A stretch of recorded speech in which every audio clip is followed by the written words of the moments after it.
दोस्तों, एक जज ने दुबई के सबसे अमीर शेख की एक्स वाइफ से पूछा कि उसे दुबई के शाही महल में क्या क्या फैसिलिटीज दी जाती थी। तभी उस शेख की बीवी के जवाब को सुनकर वहां पर मौजूद सभी लोग हैरान रह गए। दोस्तों, एक ऐसा आदमी जिसने अपनी अय्याशी के लिए पूरे शहर को ही एक ऐशो आराम का अड्डा बना दिया, और आप इससे अंदाजा लगा सकते हैं कि उसकी अपनी पर्सनल लाइफ कितनी अय्याशी से भरी होगी। जी हाँ दोस्तों, हम बात कर रहे हैं दुबई के सबसे अमीर शेख मोहम्मद बिन रशीद अल मक्तूम की, और ये पूरे यूनाइटेड अरब एमिरेट्स के वाइस प्रेसिडेंट है, और इसके साथ साथ ये दुबई के बादशाह भी है।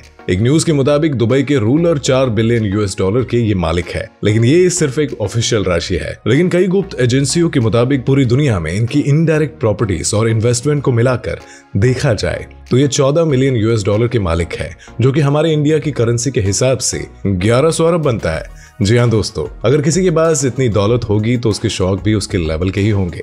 इसलिए शेख मोहम्मद की जब कार कलेक्शन की बात की जाए तो इनके पास दुनिया की सबसे महंगी गाड़ियां मौजूद है, जिनमें से Rolls Royce Phantom, Rolls Royce Ghost, Bugatti Pegaso, Devil 16 शामिल है। लेकिन अक्सर इन्हें बहुत बार मर्सिडीज C63 कार में ही देखा जाता है, और इस बात से पता चलता है कि ये इनकी फेवरेट XUV कार है। शेख मोहम्मद की हर गाड़ी का नंबर दुबई 1 होता है, जो कि दुबई का VIP नंबर है, और इस नंबर को दुबई के रूलर के अलावा कोई भी खरीद नहीं सकता, और इस नंबर की कीमत इनकी सबसे महंगी गाड़ी से भी ज्यादा है। अगर शेख मोहम्मद के घर की बात की जाए तो ये दुबई में ही जबील पैलेस में रहते हैं, और उनका घर 150 एकड़ में फैला हुआ है, और यहाँ पर कई छोटे छोटे महल बनाए गए हैं। और इतना ही नहीं दोस्तों, 6 शादियां करने वाले शेख मोहम्मद ने अपनी फैमिली के रहने के लिए महल नहीं बनवाए हैं, बल्कि इसके अलावा 2 प्राइवेट आइलैंड बीच मोहम्मद के पास मौजूद है, और इन आइलैंड पर 17 छोटे बीच विलास और 2 से 3 शानदार पैलेस और हरे भरे खूबसूरत गार्डन बने हुए हैं। और इन दोनों बीच पर इनके पास प्राइवेट यार्ड भी मौजूद है। इनके पास एक सुपर यार्ड भी है, और इसी यार्ड को दुबई यार्ड का नाम दिया गया है। 3120 रुपए में तैयार की गई ये यार्ड दुनिया की सबसे लग्जरी यार्ड है।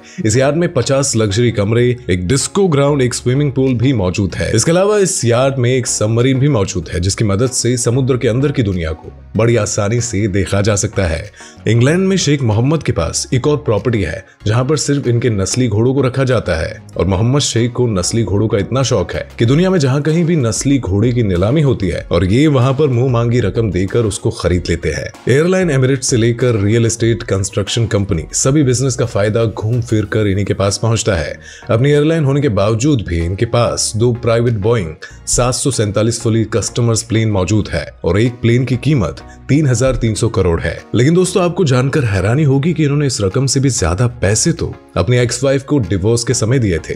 और दोस्तों, इनके शाही खर्च के चर्चे तो पूरी दुनिया में मशहूर है। लेकिन जब शेख की सबसे छोटी बीवी प्रिंसेस हया ने यूके के कोर्ट में डाइवोर्स सेटलमेंट के लिए शेख मोहम्मद से 1 बिलियन पाउंड का दावा ठोक दिया था, और 2 साल केस चलने के बाद जज ने फैसला शेख मोहम्मद की एक्स वाइफ के हक में करते हुए शेख मोहम्मद को 5300 करोड़ रुपए देने का फैसला सुनाया था। केस के दौरान प्रिंसेस हया ने कोर्ट को यह भी बताया कि जब वो दुबई में रहती थी तो उनके पास अनलिमिटेड पैसा खर्च करने की अनुमति होती थी, मतलब कि वो जो भी चाहे वो खरीद सकती थी।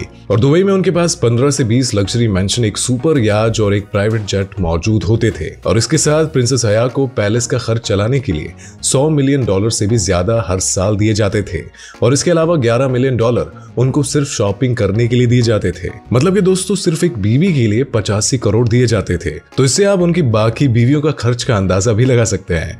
दोस्तों, आपकी इनके बारे में क्या राय है, हमें कमेंट में लिखकर जरूर बताएं। और दोस्तों, वीडियो अगर आपको अच्छी लगी हो तो इसे लाइक जरूर करें, और ऐसे ही वीडियो देखने के लिए हमारे चैनल को सब्सक्राइब भी जरूर कर दें।